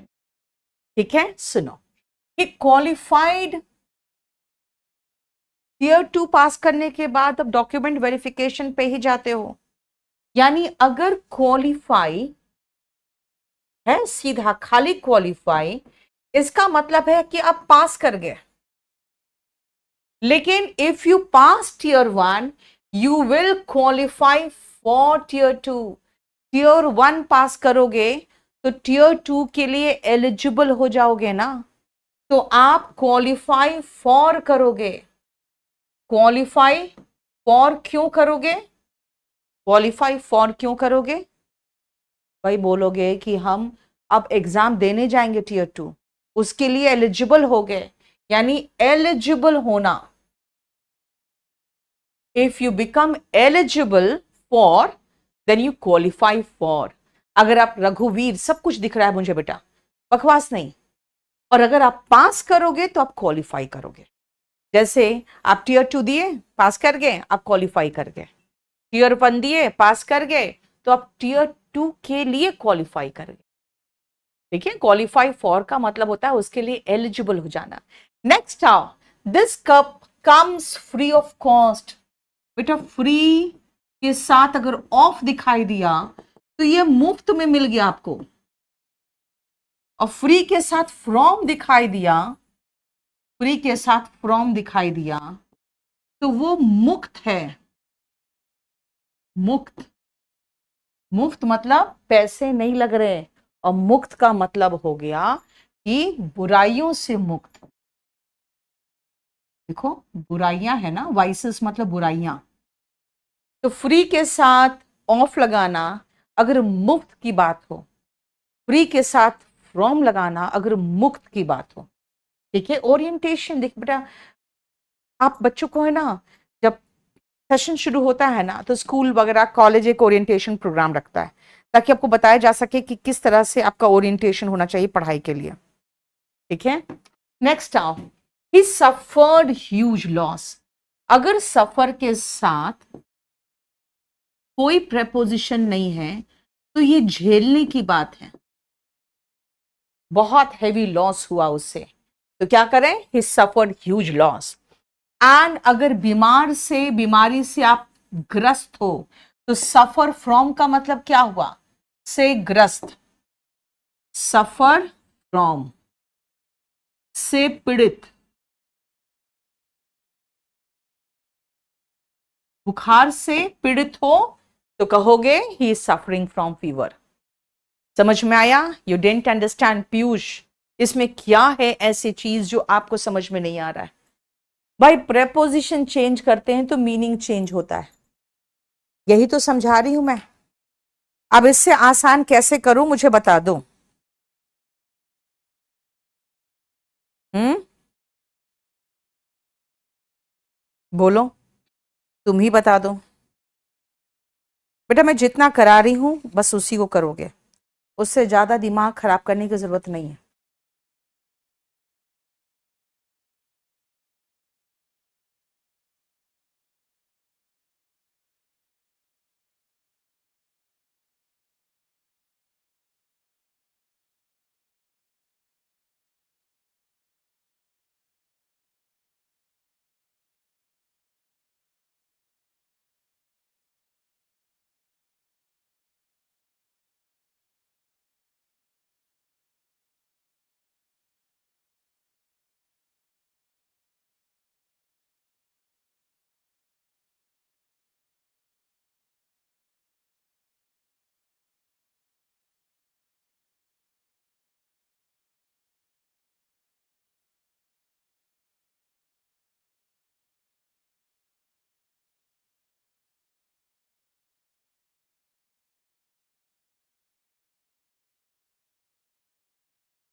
चलो देखो,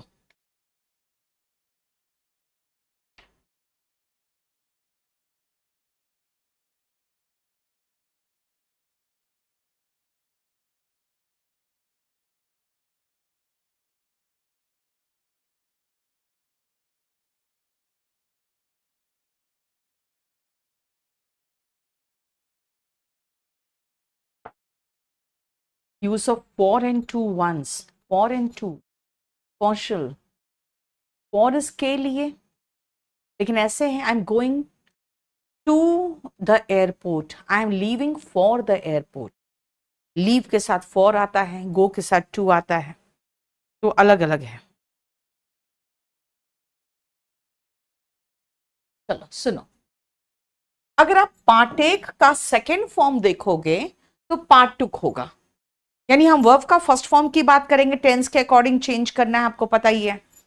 अगर हम पार्टेक के साथ इन लेंगे ना, तो इसका मतलब है में भाग लेना, यानी कि टू पार्टिसिपेट, आप सारे इवेंट्स में भाग ले रहे हो, सारे इवेंट्स में भाग ले रहे हो, तो you are participating in all the events. लेकिन अगर हम पार्टेक के साथ ऑफ लगाए, देखो रिफ्रेशमेंट में, यानी जो खाना, जो नाश्ता परोसा गया, उसमें सबने अपना अपना हिस्सा ले लिया, तो पार्टेक का सेकेंड फॉर्म था पार्टुक। तभी मैंने कहा टेंस याद रखना, अगर मैं कहूं उसने अपना हिस्सा उठाया, जो रिफ्रेशमेंट सर्व किया गया था अपना हिस्सा उठाया, तो पार्टेक ऑफ किया। पार्टेक ऑफ का मतलब हो गया कि से अपना हिस्सा लेना, यानी टेक वंस शेयर, अपना हिस्सा उठा रहे हो तो पार्टेक ऑफ, और उसमें पार्टिसिपेट कर रहे हो तो partake. He reconcile with his opponent, याद रखना रिकंसाइल के साथ का सेकेंड फॉर्म ही है रिकंसाइल। रिकंसाइल के साथ विथ लगाओगे तो इसका मतलब क्या निकलता है कि उसने अपने प्रतिद्वंदी, ओपोनेंट जो होते हैं ना, आपके अपोजिट जो रहते हैं, उससे आपने समझौता कर लिया। रिकंसाइल विथ का मतलब होता है समझौता करना, एग्रीमेंट करना, सुलह कर लेना। लेकिन रिकंसाइल के बाद एक सेल्फ वाला वर्ड दिखे तो टू लगाना, रिजाइन टू और रिकंसाइल टू, दोनों का सेम मतलब है। अब उसने अपने इन लॉ ससुराल वालों का डिमांड मान लिया, क्या मर्जी से माना? नहीं, अनविलिंगली, बेमन से, लेकिन स्वीकार करना। रिकंसाइल वन सेल्फ टू, इसका मतलब है बेमन से लेकिन स्वीकार कर लेना, जो अभी मैंने लिखवाया था, रिजाइन टू, रिकंसाइल टू, बेमन से लेकिन स्वीकार कर लेना। किरण अपना फोन नंबर दो, मेरा स्टाफ आपको कॉल कर लेगा। लेकिन स्वीकार करना, बेमन से ही सही लेकिन स्वीकार करना, ठीक है। नेक्स्ट आओ, I attended the class. Attend का मतलब होता है उपस्थित होना,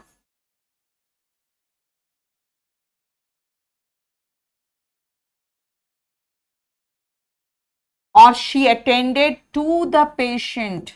अटेंड के साथ टू तब लगाओगे आप, अटेंड के साथ टू तब लगाओगे जब आप किसी की सेवा करने की बात कर रहे हो, यानी पेशेंट, यानी कि जो मरीज था उसकी सेवा उसने की, तो शी अटेंडेड, जैसे कि नर्स वगैरह करती है ना, वो। देखो, बोलो कोई प्रॉब्लम?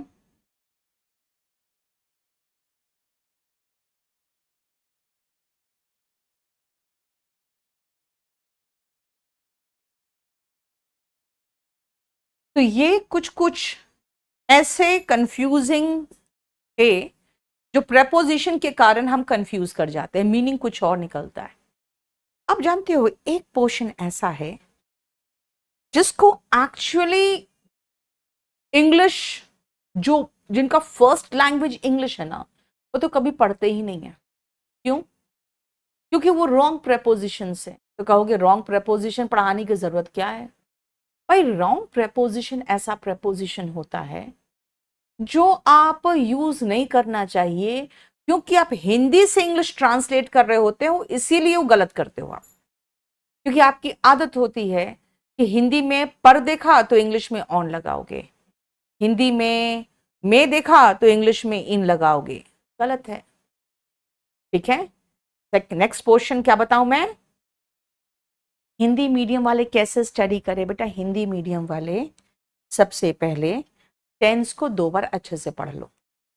ठीक है, इसीलिए उसको मैंने आपको लोड कर दिया है, अपने स्पीड में पढ़ लो। उसके बाद आपको सब सेंटेंस समझ में आएगा। अब देखो इसमें किसी का मीनिंग बताओ मैंने नहीं बताया हो। इवेंट में जो भी वहां पे खेल कूद के इवेंट्स हुए, चाहे कोई भी फंक्शन हुआ, उसमें उसने भाग लिया, उसने नाश्ते से अपना हिस्सा ले लिया, उसने अपने प्रतिद्वंदी से समझौता कर लिया, वो बेमन से सही लेकिन अपने ससुराल वालों की बात मान ली, मैं क्लास अटेंड मैंने की, और यहां पे उसने पेशेंट यानी कि मरीज की सेवा की।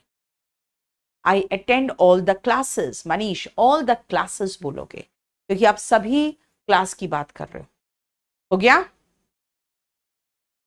नेक्स्ट पॉइंट जो मैंने कहा है वो ध्यान से पहले सुनो क्या कह रही हूं मैं। Certain verbs do not take any preposition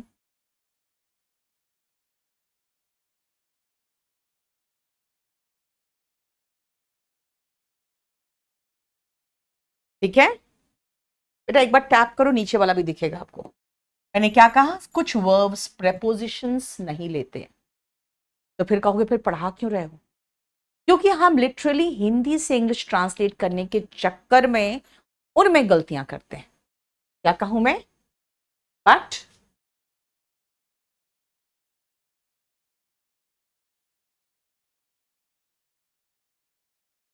when we translate them from Hindi, we wrongly, हम गलती से, we wrongly use prepositions with them.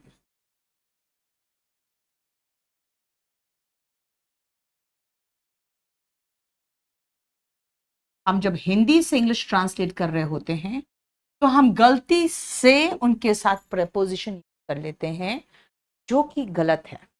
बेटा 2025 का एडिशन ऑलरेडी आ चुका है। शिल्पा राठौर,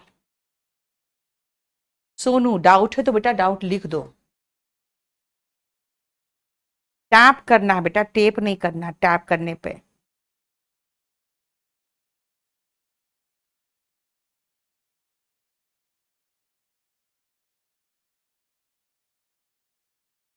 चलो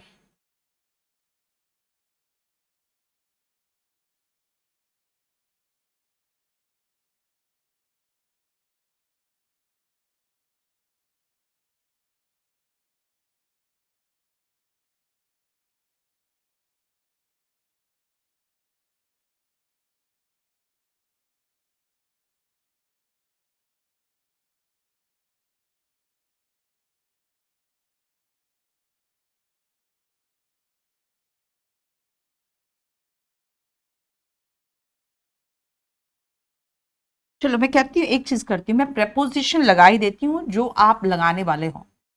ठीक है, जो गलती से लगाते हो, फिर मैं आपको बताऊंगी प्रेपोजिशन गलत है और क्यों है, फिर बताऊंगी।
अब ये जरा ध्यान से देखो, रॉन्गली या मिस्टेकनली बिल्कुल चलेगा, दोनों चलता है।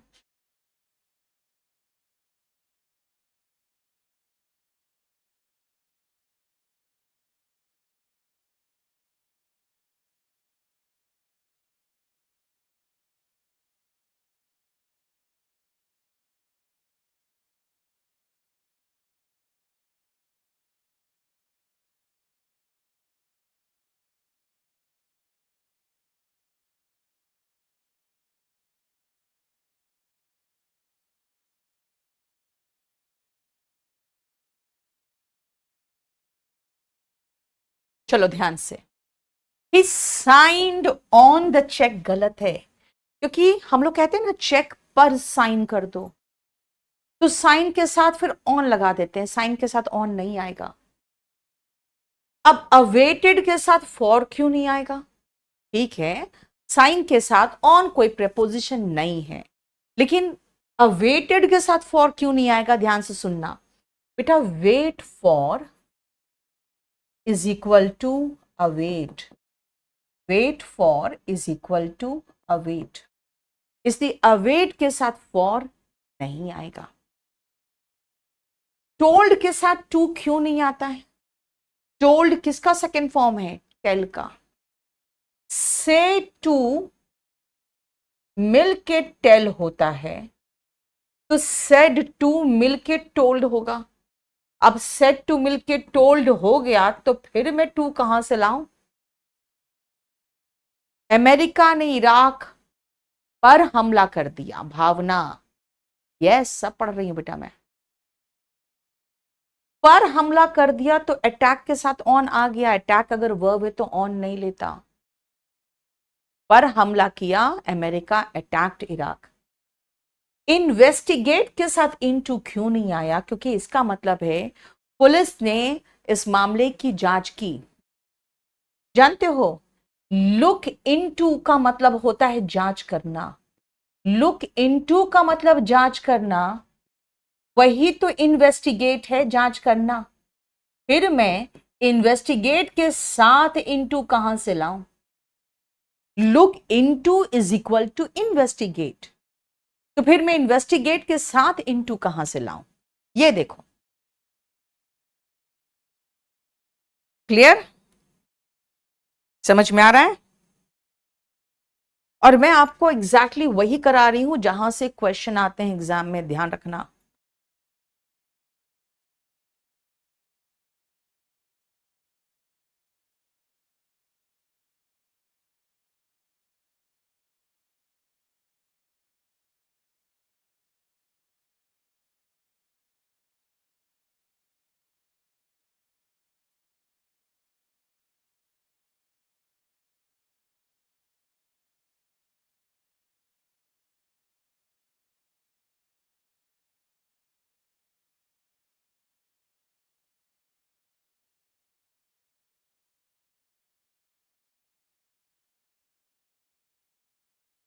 और मैं सारे वर्ब्स की बात कर रही हूं।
और देखो, एक दो और लिखते हैं।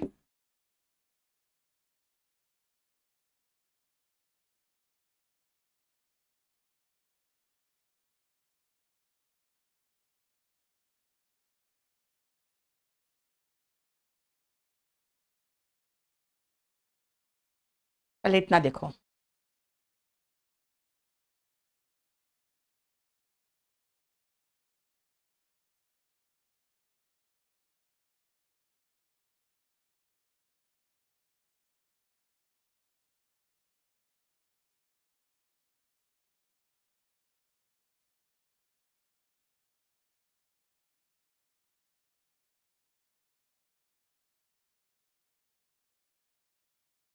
सुनो, डिस्कस के साथ अबाउट नहीं होता, ऑर्डर के साथ फॉर नहीं आएगा। ऑर्डर वर्ब है यहां पे, याद रखना।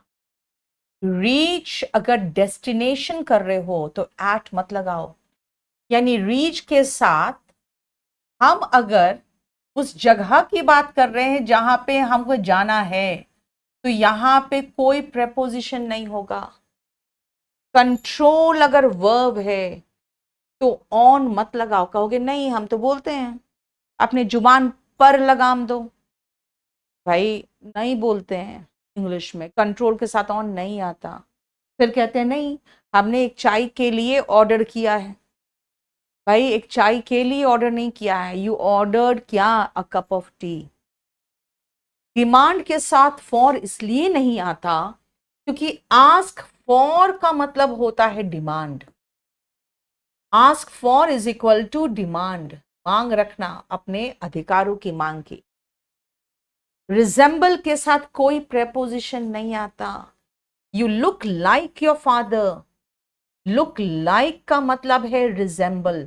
ना ही रिजेंबल के साथ लाइक आएगा, ना रिजेंबल के साथ विथ आएगा, कुछ भी नहीं आएगा। रिजेंबल का मतलब होता है की तरह दिखना। ठीक है,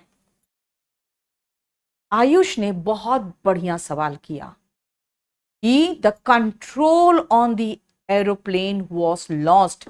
वहां पे कंट्रोल के साथ फॉर कैसे आ गया?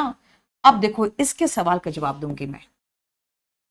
Control on the plane was lost. बेटा यहां पे कंट्रोल वर्ब नहीं है, याद रखना।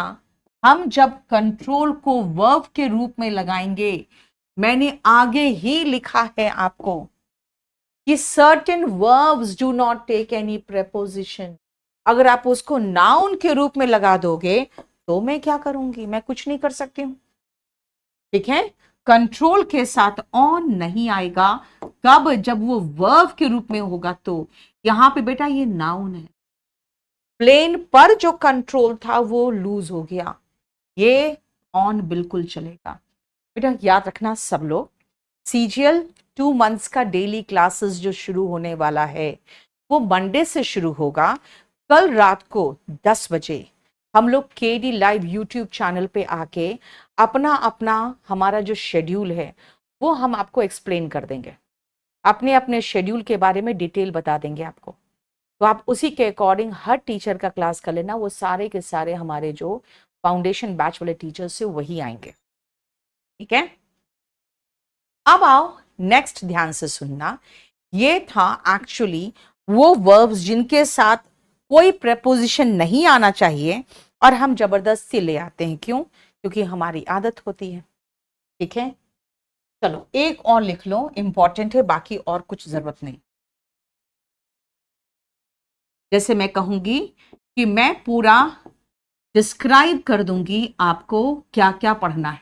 I will describe about the course. ये गलत हो गया क्योंकि डिस्क्राइब के साथ और डिस्कस के साथ अबाउट नहीं आता। मुझे कहना चाहिए I will describe the course. ठीक है भारती, कल शाम को 7:30 बजे मैं आपको जो एंटोनिम करा रहे हैं उसी में आगे बढ़ूंगी। और याद रखना जितने वो कैप खत्म करा चुके हैं वो सारा रिकॉर्डेड मिलेगा आपको। ये एंटोनिम का आगे के जो रिकॉर्डेड क्लासेस है ना वो तो डाल देना, सुनो। ठीक है, कल फिर मैं आगे बढ़ूंगी। समझ में आ रहा है? ये देखो क्लियर।